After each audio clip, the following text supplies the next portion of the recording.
I wanna kill my mom. What the? I wanna kill my dad. Bibble, you're a genius.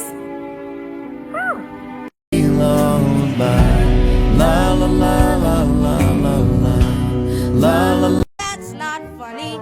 That's not funny. That's not funny. You can't still make me laugh. This is bullshit. What is it? This is bullshit.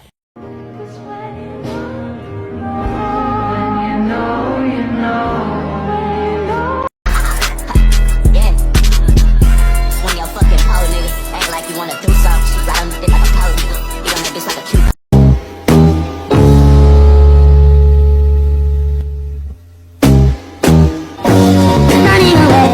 I lose my mind when it comes to you. I take time with the ones I choose, and I don't wanna smile if it ain't from you. Yeah, I know we be so complicated.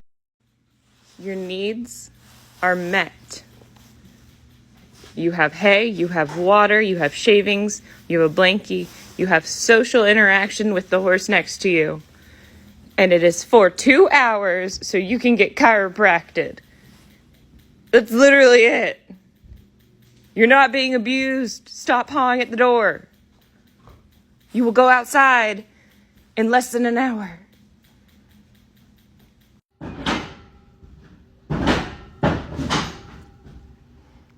Meet Mr. Tony. Tony is a 12-year-old Clydesdale pony. Isn't he handsome? He also knows how to drive a carriage, and he's also used for a lesson horse, teaching even some of the little itty-bittiest kids how to ride. He is such a gentleman and such a sweetheart. These Clydesdales, they are a draft breed, and they are super powerful, super strong. And he does a great job of trucking down the road, pulling a carriage or a wagon, or whether you want to go for a trail ride, you just got to make sure you watch out for those tall branches. Hi guys, come and tack with me. This is Dawson.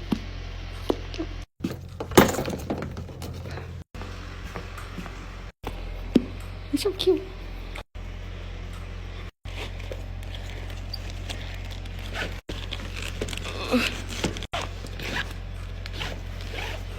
Look how sweaty he is. This saddle is so comfy.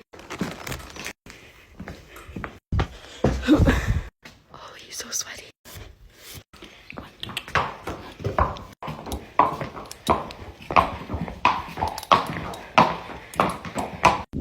Hosed him off and now he's turned out.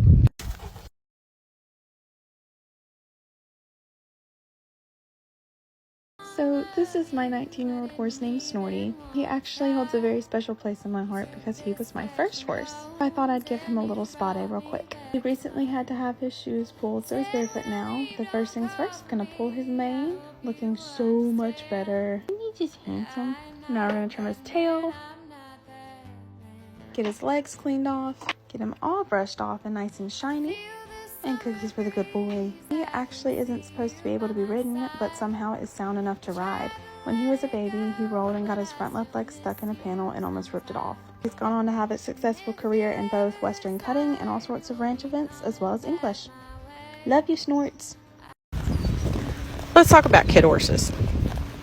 I don't mean to get on a soapbox, but I've seen far too many parents try to put their kids on a horse that they think might work because it's gentle or quiet-minded. Those are great traits for any horse. Don't get me wrong. I've just had a lot of 2 and even 3-year-old, 4-year-old colts that would fit that description, but they'd never actually seen the world. Never been tried or tested. Maybe weren't going to know how to handle themselves in any given situation. If you want to keep your child safe and still give them wings, buy them a broke horse, not a gentle one. Don't be drawn to the pretty one that nuzzles your face and begs for treats. Maybe look a little harder at that old campaigner over there with the knotted up legs and the Roman nose.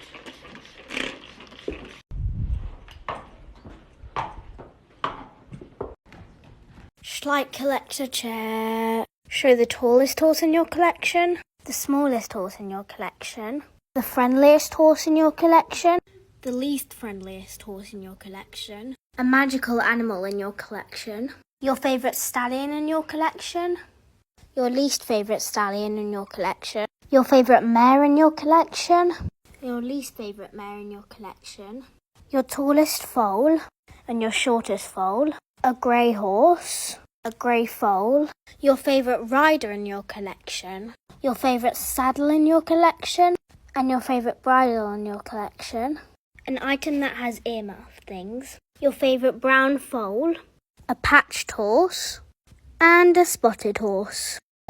They were all lovely, but this girl had something special about her. The Appy gelding had a big swollen knee and lots of scars on his front leg, which could just be cosmetic, but my luck, it would turn into a big issue. So this sweet girl came home with me. She, unfortunately, had just come back from a summer camp that did not take very good care of her, and she is pretty skinny. So we're gonna start getting to work on getting her nice and fat again and feeling better. But I think she's gonna fit right in. You see, I put her in the wash rack right away and gave her a bath. She had a ton of winter hair on her. After she got all cleaned up, we made sure to give her some cookies so she settles in nice.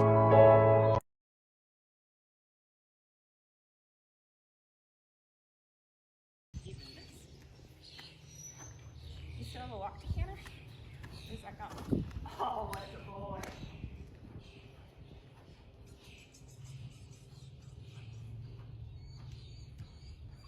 No, we're not.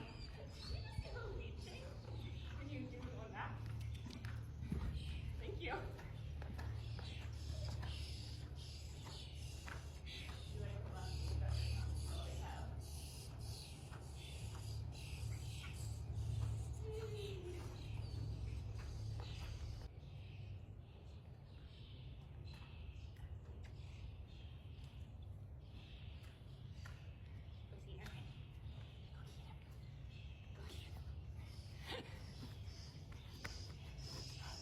Thoughts while my lesson student does her first show. Okay, please remember what we talked about. Go. Okay, she's cantering good. Stay in the line. That turn could have been better. Jump. Phew, first jump done. Oh no, now here comes the second. Great turn. Jump. Good boy, Zelda. This is a tight turn now. No. Aho, come on. She just ran into the wall. I hope they don't take points off. Good recovery though. Hey, come on, he just bucked. She shouldn't let him do that. Shift his weight now quickly. Good job. She is doing great. Stay in the line. And don't let him buck. Damn it. Pretty good jump. I guess that will pass. She keeps cutting the corners. Rue, he bucked again. Okay, good turn. Stay focused, cease. Next jump, she's almost done. Go. And clear. Good job. This is a fair question. Why are they taking lessons if they don't want to ride the horses? And it's not so much that they don't want to ride the horses as much as it is, I think, when you're 3, 4, 5 years old, riding is mentally and physically tiring. And when you're that young, everything is mentally and physically tiring. Like, just being a little human is really tiring. And so when they get here, I think the playing in the hay bales, playing with the goat, that stuff is like, it's easy, it's relaxing, it doesn't take a lot of mental and physical effort and thought. And so that tends to be the stuff that they gravitate towards, that like they think that they want to do. Once you get them on the horse, they do enjoy riding. It's just not usually the thing that they're like really excited and pumped to do when they get here. So these classes for the little kids are generally to get them comfortable around the horses, get them learning about riding, and then generally when they turn about 6 or 7 is when we start to see an uptick in their desire to ride a little bit more versus play.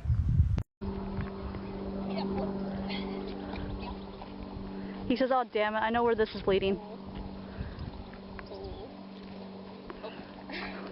You're tall, even out of bow.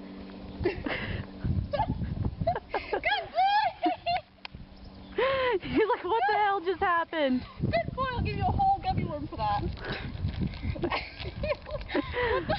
He's like, what kind of dark magic is this? Good boy. Where do you think you're going? He says, you didn't make a rain. Ha ha ha ha. Oh. Boy.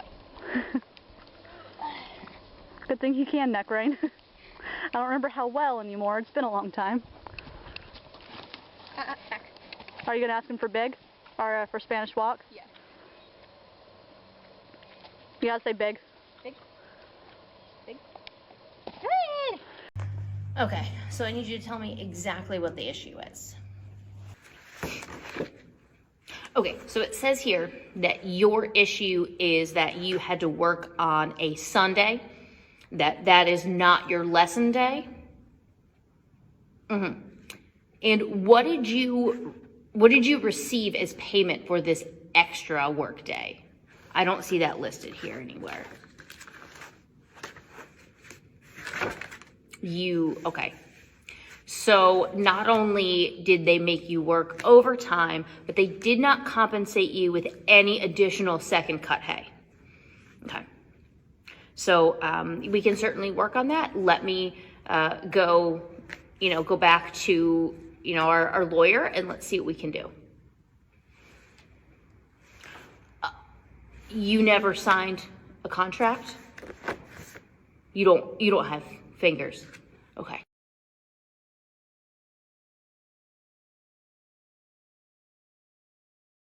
I'm going to show you an example from our horse show this weekend of how we got our horse to work through a scary obstacle. So first they do their side pass, which they learned 60 seconds before this class, so very impressive, and then she sees the tarp. Her first response is, yeah, maybe not, let's turn around and go the other way. So all I'm telling the student here is that backwards is the only wrong answer. If she wants to stop and look at it, she can. If she wants to go sideways, she can. If she wants to walk forward, we're going to tell her she's good. But the only place I actually want the student to apply any pressure is if she's going backwards. When you're working through an obstacle like this, there has to be an easy place for the horse to get to where there's no pressure, and that place is not the other side of the obstacle. So here, she's going to stand and look at it, we're going to give her a second, and then she's going to ask her to go forward again. If she goes backwards, we're going to apply the pressure. When she decides to go forwards, the pressure goes away. So here she's going to stop and look at it again, and we're going to let her because we're trying to convince her this obstacle is not as scary as she thinks it is, and we're not going to achieve that by rushing her across it. Now the rider's going to ask her to go forward again, and the mare is going to suggest going sideways, which is totally okay. You can go sideways, you just have to keep looking at it. And finally, she's going to decide, okay, we can go over the short side, which to me is totally acceptable, and we were very happy with that. You expect me to believe that you're crazy, Miriam? I'm sorry. I didn't want to walk all the way to the lesson barn for a horse. Static was out in turnout, and he was the closest to me. I don't care.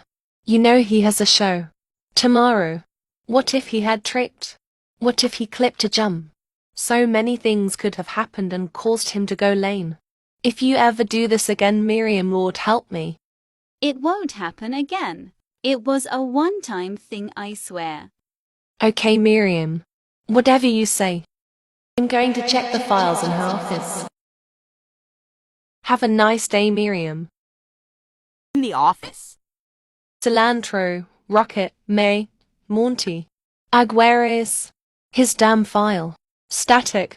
Right here finally. Lessons. Lily. 1 lesson. Cantered, jumped to 3. Delia. 7 lessons. Trotted, cross rail. Part 3.